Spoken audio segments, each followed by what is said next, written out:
Então, mais uma vez, olá. Estarei dando continuidade à nossa aula 4 sobre a questão da ludicidade. Deixa eu pegar aqui o slide da qual onde nós paramos. Aqui nesse slide, não foi isso?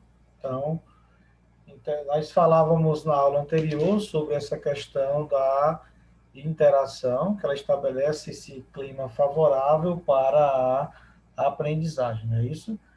Então, vamos dar continuidade.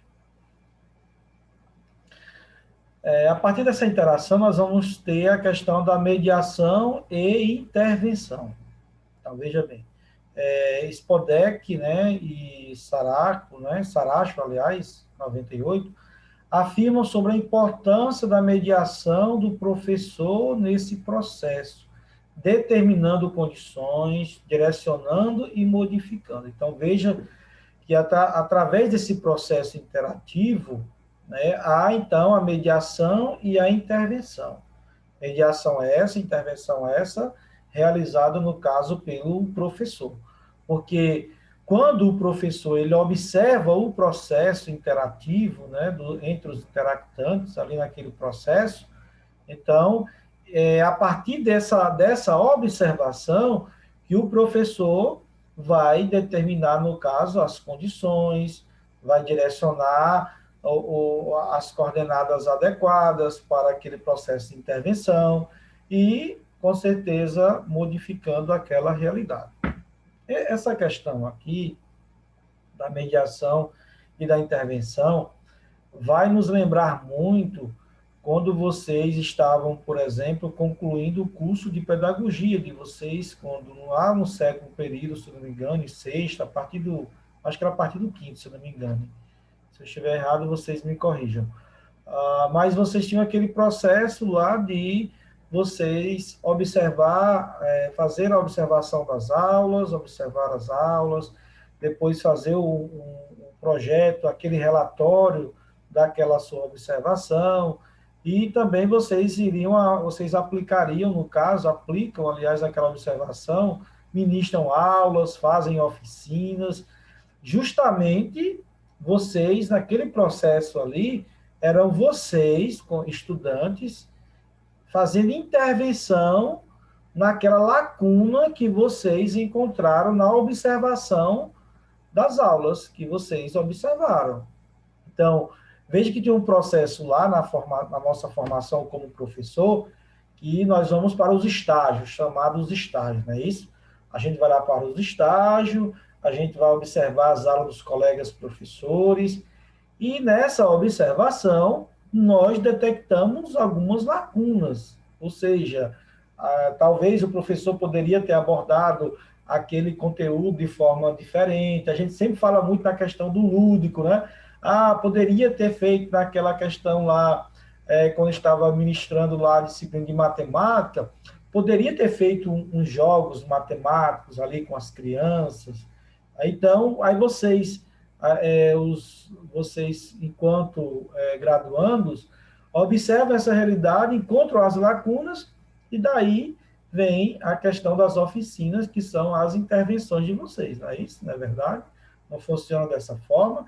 Aí vocês encontram a deficiência, o problema, a problemática, e vocês lançam uma ideia, uma aula mais dinâmica, uma aula com jogos, bem mais divertida, e as crianças adoram, não é? Quando, por exemplo, dão vida às histórias, por exemplo, a Chapeuzinho Vermelho, né? Os Três Porquinhos, essas historinhas que as crianças gostam, que vocês, por exemplo, dão vida a essas histórias, faz aquele teatro, né? Seja ele de fantoche.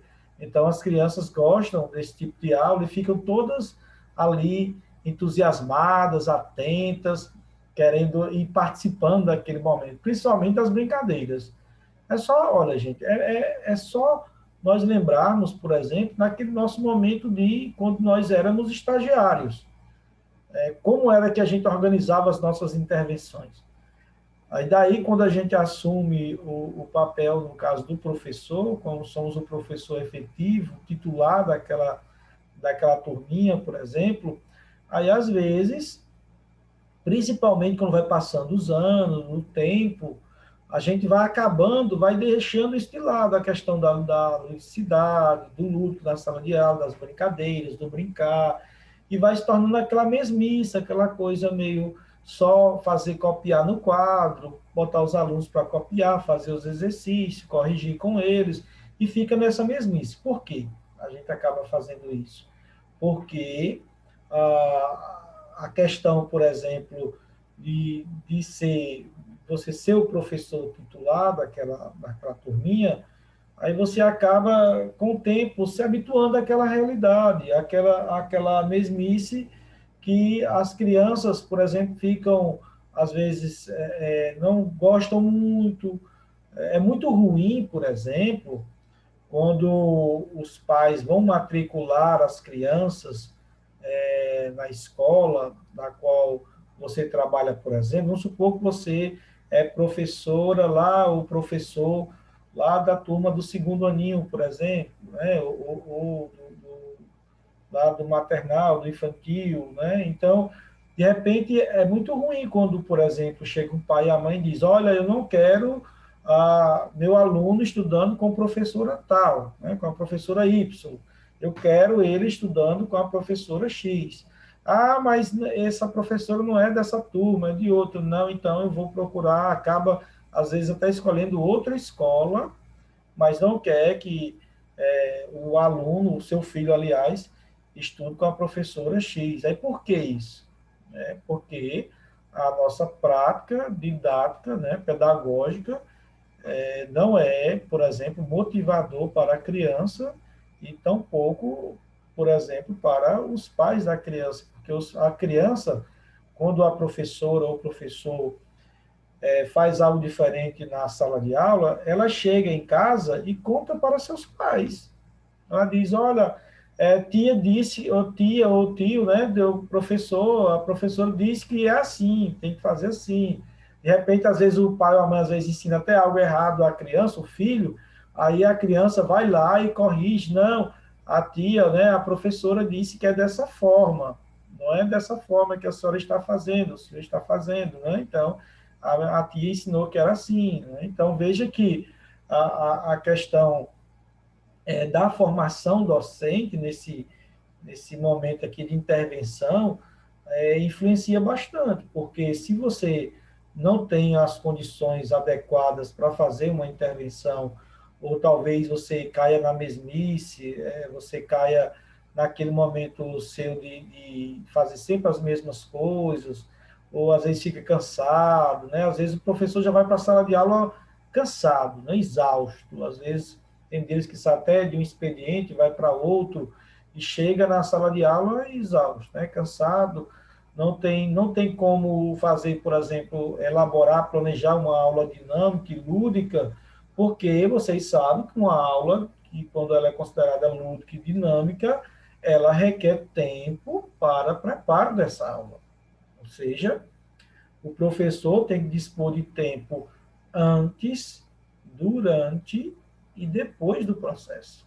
Porque a aula não é somente chegar lá e a aula, eu vou dar aula sobre jogos matemáticos e tá. Não é só assim. Então você tem que preparar antes, né? Então você tem que planejar antes. Às vezes o material que você quer utilizar, talvez nem a escola às vezes dispõe desse material, você tem que procurar outros recursos para que você possa utilizar na sua aula. Então veja que a intervenção às vezes a gente faz a intervenção quando somos, por exemplo, estagiário, para a gente é muito bom, né? Muito prático. A gente só vai lá dar aquela aulinha lá, nossa, bem rapidinho, só uma vez. O duro é você ficar lá o ano inteiro, né? Então, eu mesmo considero os professores de ensino infantil e dos anos das séries iniciais, do Fundamental 1, uns heróis, né? Porque enquanto a gente é de disciplina específica, às vezes a gente entra naquela turma ali uma, duas vezes, até três, máximo quatro vezes por semana, e pronto. E é só uma disciplina.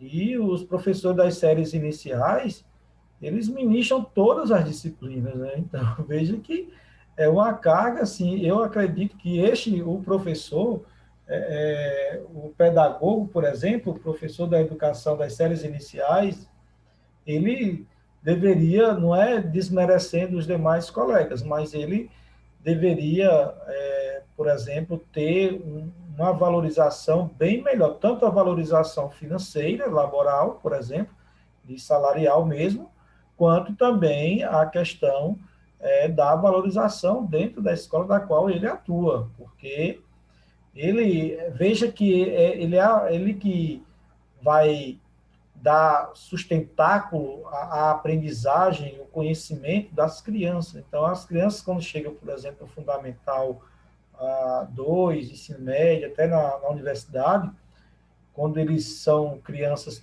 são jovens, adultos, aliás, com uma boa bagagem, né, entre aspas, diga assim, de passagem, é porque ele teve uma educação das séries iniciais, dos anos iniciais, bem feita. Teve uma boa professora, um bom professor, e daí surge o questionamento.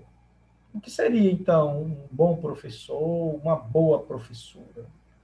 Como ser um bom professor e uma boa professora? Principalmente nessa época nossa de pandemia, na verdade, nesse nosso processo aqui de intervenção online, né, nessas questões, para a gente fazer intervenção online é complicado, na verdade. Já é complicado presencialmente, imagine, no caso, a intervenção online. Então, mas fica aí, no caso, a sugestão e também a reflexão sobre o papel do mediador e da pessoa que faz a intervenção, você, professor, como mediador dessa intervenção do processo de ensino-aprendizagem. Então, veja que a mediação do professor é importantíssima nessas condições de interação. O brincar, ele requer imaginação criativa, apropriação de normas de comportamento e de vida em grupo.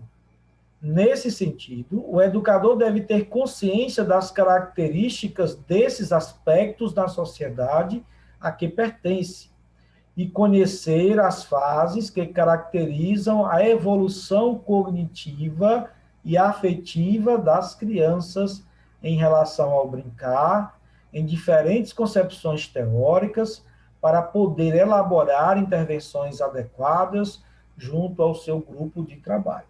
Então, a partir daí, é por isso que o professor ele não, ele tem que conhecer, por exemplo, essas fases que caracterizam a evolução da criança. Por isso que a gente, por exemplo, no curso de pedagogia, estuda-se esses teóricos que abordam essa questão, né? A exemplo de Vygotsky, né? Piaget e outros, né? Vallon e outros estudiosos aí da área da pedagogia, né? Que vai falar, eles abordam justamente essas fases, né? Essas fases que caracterizam a evolução cognitiva e afetiva das crianças, né? Depois, em outro momento, se der certo, mas eu creio que vocês já são detetores desse tipo de conhecimento. Eu elaborar uma videoaula para falar sobre esses teóricos é uma perda de tempo, de certa forma, não é assim? Que vocês já conhecem até mais do que eu, que vocês são da área específica, assim, da área da pedagogia, ou é mais da área, aliás, eu sou mais da área de linguagem, né, na área da linguística, então, vocês, pedagogos, conhecem bem mais a fundo essas teorias do que eu que fosse falar para vocês, na verdade. Então, a gente pode até discutir sobre isso, a gente pode falar sobre isso na nossa aula virtual do sábado, né? Vocês podem fazer essa abordagem conosco, né? Da contribuição de vocês em relação a isso, abordando essa questão. Mas voltando aqui ao nosso slide, a questão do brincar, né? Quando o professor ele conhece essa evolução cognitiva, como é colocado aqui, então, e esse brincar é interessante que para cada relação ao brincar, por exemplo, da criança, tem as diferentes concepções teóricas. Ou seja, é através dessas concepções teóricas que o professor, por exemplo, vai poder elaborar as intervenções adequadas. Por exemplo, eu não posso fazer uma intervenção, talvez eu elabore uma intervenção que não é adequada para aquele meu público-alvo. Por exemplo, talvez eu elabore uma intervenção, mas essa intervenção minha aqui não cabe para aquela criança, para aquelas crianças daquela série ali, né? Então, essa intervenção é para a criança mais adiantada ou de outras séries. Então, por isso que é importante conhecer essas concepções teóricas para a gente poder aplicar de forma adequada, né? Junto a esse grupo nosso, ao grupo, no caso, de trabalho. Então, o brincar, ele requer imaginação criativa. Então, veja que a questão da criatividade cabe ao professor procurar desenvolver isso, né? Então, o brincar, ele requer essa imaginação criativa, essa apropriação de normas, de comportamento, de vida em grupo. A gente sabe que a vivência coletiva não é fácil, né? Como já dissemos anteriormente. Então, você viver em grupo é complicado, porque tem momentos que você tem que ceder, vai ter momentos que você vai ter que aceitar aquilo que você talvez não concorde, vai ter momentos que você vai ter que calar, que você queria falar, mas aquele momento não era propício, você teria que ficar calado. Então, veja que a vivência em grupo requer, no caso de nós, muito pensamento, né, cognitivo, muito conhecimento, aliás, cognitivo, e também requer de nós uma atitude sociável, né, diga-se assim de passagem, né, uma atitude nossa sociável. Às vezes, como diz outros autores aí, essa frase que diz assim, que a gente tem que elogiar em público, né, e chamar a atenção em particular, né? Isso são atitudes, aliás, de grandes líderes, né? Então, se você quer ser um grande líder, então você nunca deve, por exemplo, reclamar às pessoas que trabalham com você ou fazem parte do seu convívio, seja lá no ambiente escolar, ou seja lá em outros ambientes que você convive. Você nunca deve, por exemplo, chamar a atenção das pessoas em público. Por exemplo, isso vale para nós também, professores, em sala de aula. Às vezes é muito chato, é muito assim, às vezes desestimulante e vergonhoso para uma criança ser chamada a atenção em público, diante dos demais coleguinhas, né? E isso acontece muito, né, na sala de aula.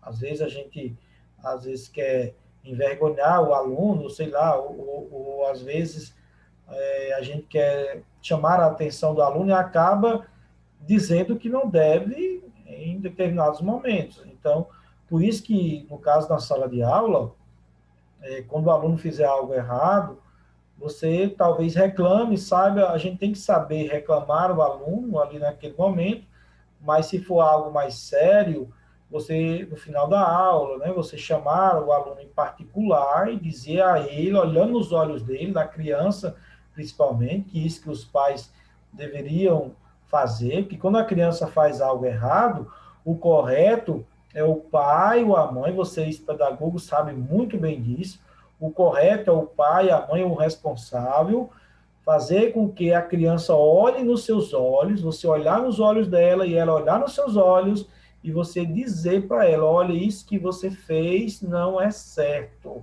Você errou nisso, naquilo, naquilo. Nunca mais você faça isso. Quando às vezes você fala isso com a criança, às vezes ela desmancha no choro, né? Ela começa a chorar, porque é duro, não é? Então, por isso que você deve, não é adequado, o que os pais, na maioria dos pais fazem? Pegar a criança e dar uma surra, né? Às vezes dá uma surra e é até proibido, não pode bater nas crianças. Então, e o professor não tem o professor não é pai, não é mãe, né? Então, o professor não tem talvez essa arma que o pai ou a mãe possa ter, né? Então, por isso que é importante que o professor saiba também chamar a atenção da criança, né? Não nos gritos, gritando a criança, mas o aluno, a aluna, mas sim chamar a atenção dela em particular e dizer, olhando nos olhos dela, que o que ela fez não foi certo, ou ela fez. E também, do mesmo jeito, você, como as regras de etiquetas, né, do status quo, como a gente conhece, se a criança fez algo de legal, bonito, o que, que a gente deve fazer? É elogiá-la em público. Mas tem que perceber isso também para não enaltecer aquela criança ou aquele aluno, a aluna, e dizer e acabar com os outros, né? Olha, tá vendo? A aluna Mariazinha é excelente, essa que é a aluna ideal, e a gente às vezes acaba fazendo isso nas nossas aulas, né? Às vezes a gente acaba enaltecendo o aluno que fez algo legal, né?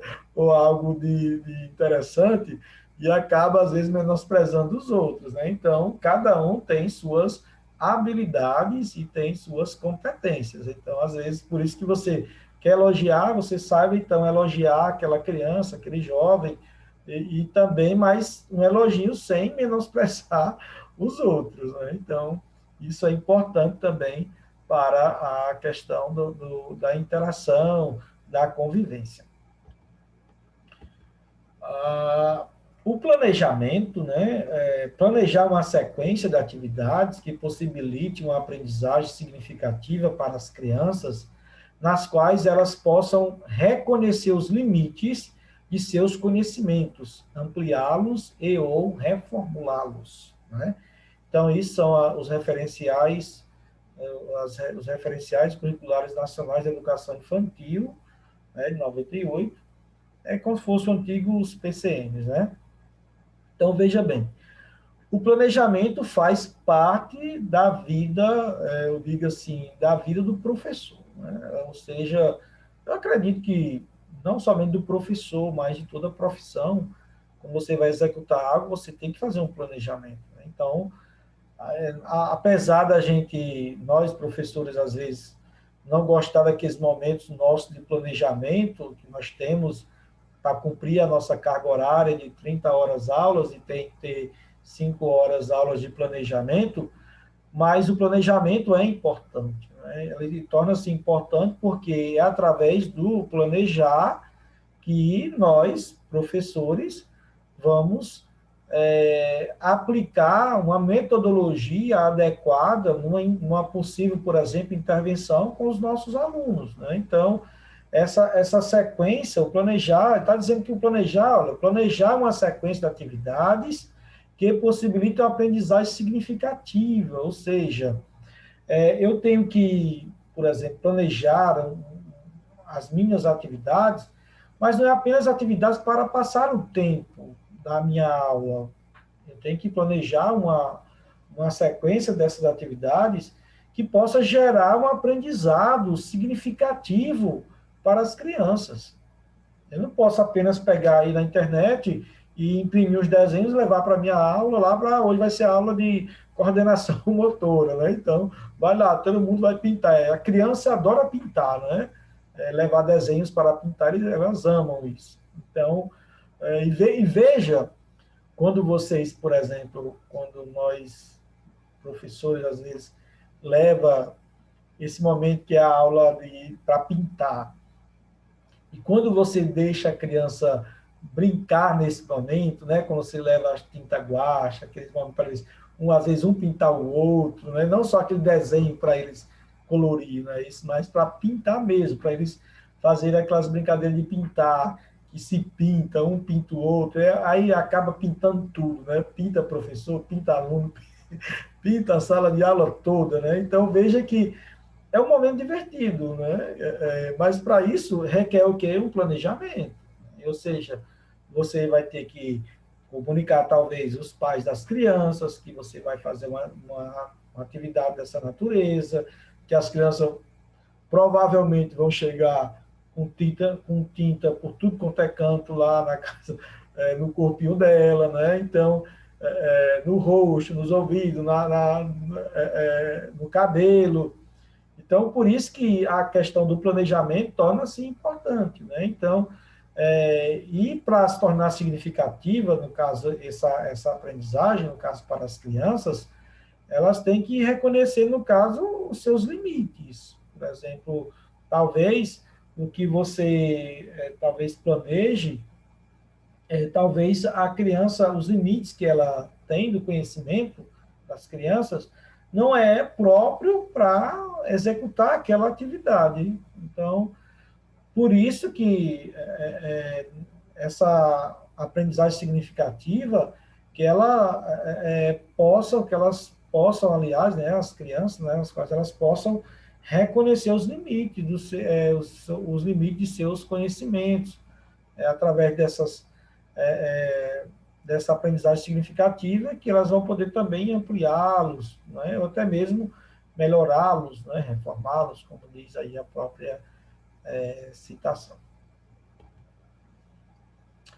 O lúdico vai além do simples jogo e brincadeira para entretenimento. Se bem desempenhado, pode promover desenvolvimento e aprendizado em diversas áreas, levando a criança a interagir e intervir em seu meio social de forma prazerosa, eficaz e contextualizada. Acredito eu que nós já falamos até dessa questão em aulas anteriores, né? Nas nossas aulas anteriores aí. Porque, como eu já disse, o lúdico vai além da simples brincadeira, do jogo, né, e da brincadeira. O lúdico, você ter uma atividade lúdica, não é apenas você fazer um jogo e inventar uma brincadeira lá com os alunos, com as crianças na hora, não. Né? Só para entretê-los lá naquele momento, né? O lúdico vai muito além disso, né? O lúdico, ele tem que promover o aprendizado, ele tem que promover o desenvolvimento da criança. Por isso, como eu disse em uma aula anterior nossa aí, da questão da psicomotricidade, né? Isso que às vezes desenvolve toda a questão motor da criança, ou seja, todo o corpo da criança. Às vezes tem quem pode propiciar muito essas dinâmicas, essas brincadeiras, esses jogos, são os professores de educação física, né? Então, porque eles movimentam todo o corpo da criança. Então, psicomotor da criança. Né? Então, veja que essa questão leva, no caso, a criança, de certa forma, o lúdico, ele leva a criança a interagir, né? A intervir no meio social do qual está inserido, né? E isso tudo de forma bem prazerosa, né? De forma boa de participar, né? Ou seja, e também acaba sendo eficaz e, de certa forma, ela consegue também, tem que levar a criança a contextualizar aquele ambiente, aquela situação. Porque quando você o aprendizado nessas diversas áreas, né? Quando ela leva, por exemplo, a criança a interagir a interagir e intervir no social, no meio social do que ela está inserida, então isso tem que gerar prazer na criança, né? Mas para isso vai depender também do contexto da qual ela também está ali inserida. Oferecer às crianças oportunidade de viver diferentes papéis contribui para a construção da identidade, tema a ser trabalhado no dia a dia e não necessariamente em um projeto específico. Isso aqui o slide essa fala chama a atenção nossa para que esse momento de dar oportunidade da criança viver diferentes papéis, que isso seja trabalhado no dia a dia, né? E não apenas, eu vou fazer um projeto de intervenção para, desculpa aí, para trabalhar essa questão da construção da identidade da criança, né? Então, a questão dela fazer outros, interpretar papéis diferentes, né? Então, isso encontra muito nas histórias infantis, né? Nas historinhas infantis, a gente pode dar essa possibilidade. Por que não, por exemplo, na sua aula com as crianças, ter um momento de construção de identidade da criança, né? Ou seja, dar oportunidade para a criança, por exemplo, interpretar outros diferentes papéis, né? Sei lá, dependendo da historinha que você escolher, a criança pode ser interpretar algo, né, naquela historinha, na outra já interpretar outra. Então, fazer com que ela não fique apenas na zona de conforto, como se diz, né? Isso, ou seja, isso deve ser trabalhado, como diz, no dia a dia da criança. Não apenas, às vezes, isso acontece apenas na realização, às vezes, de um projeto de leitura da escola, que vai se desenvolver isso. E isso não é bem legal.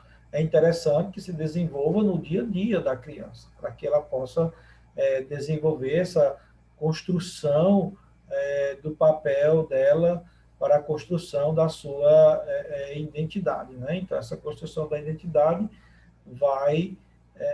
Porque se a criança, por exemplo, ela, vamos supor, ela interpreta um exemplo, né? Somente uma única coisa, sempre o príncipe, sempre a princesa, então ela nunca vai saber o que era o papel, por exemplo, do plebeu, o papel, por exemplo, das outras pessoas que não é príncipe e não é princesa, tá entendendo o que eu quero dizer? Então veja que a criança ela tem que interpretar vários papéis para que ela possa construir a sua identidade. O meu tempo já acabou, eu queria só falar um pouquinho sobre essa realidade aqui da criança. Eu vou deixar esse termo da aula aqui com 40 minutos, né, para ver se dá tempo a gente concluir. Então, aqui eu tenho, então, no caso, a realidade, no caso aqui da criança, né, a realidade, né? Então, nós vamos ter a observação da realidade, a realidade escolar com falta de abertura para interação, utilização de materiais e recursos sem intervenção. Eu vou ter os pontos-chave dessa realidade. Os pontos-chave seriam o quê? O lúdico, jogo e brincadeira, mediação e intervenção, interação e planejamento. Né? Então, veja que os pontos-chave, né, seria esse. A teorização seria o quê? O lúdico vai além do simples, jogo e brincadeira, se bem desempenhado, pode promover desenvolvimento e aprendizado em diversas áreas, levando a criança a interagir e intervir em seu meio social de forma prazerosa, eficaz e contextualizada. As hipóteses de solução seriam o quê? Falta de planejamento prévio docente. E a aplicação à realidade seria elaboração de um planejamento lúdico, ou seja, seria então uma proposta de intervenção. Você tem a realidade, então você vai ter a observação da realidade, os pontos-chave, a teorização, a hipótese de solução e a aplicação à realidade. É como se fosse aqui um esqueleto, um esquema de um mini projeto de intervenção. Deixa eu ver se eu avanço aqui. Segundo Celso Antunes, a brincadeira favorece a autoestima, a interação com seus pares e, sobretudo, a linguagem interrogativa, propiciando situações de aprendizagem que desafiam seus saberes estabelecidos. Destes fazem elementos para novos esquemas de cognição. Então, veja que Celso Antunes, ele coloca que a brincadeira favorece tudo isso, né? A brincadeira favorece a autoestima, a interação, né? A linguagem interrogativa, né? Soluções de aprendizagem, desafios e saberes estabelecidos, né? Fazem elementos para os novos esquemas de cognição, faz a criança, por exemplo, pensar, refletir sobre aquela realidade que ela está ali inserida. Então, veja que a brincadeira favorece tudo isso. Né? Então, por isso que é importante o ato de brincar com as crianças. Então, aí está o nosso referencial. Então, a gente conclui essa nossa parte aqui dessa nossa aula. Eu acho que aqui, não sei se é a quarta aula, né? A gente conclui com esse momento nosso aqui. Deixa eu parar aqui, ó. Isso. Prontinho. A gente se vê na próxima aula.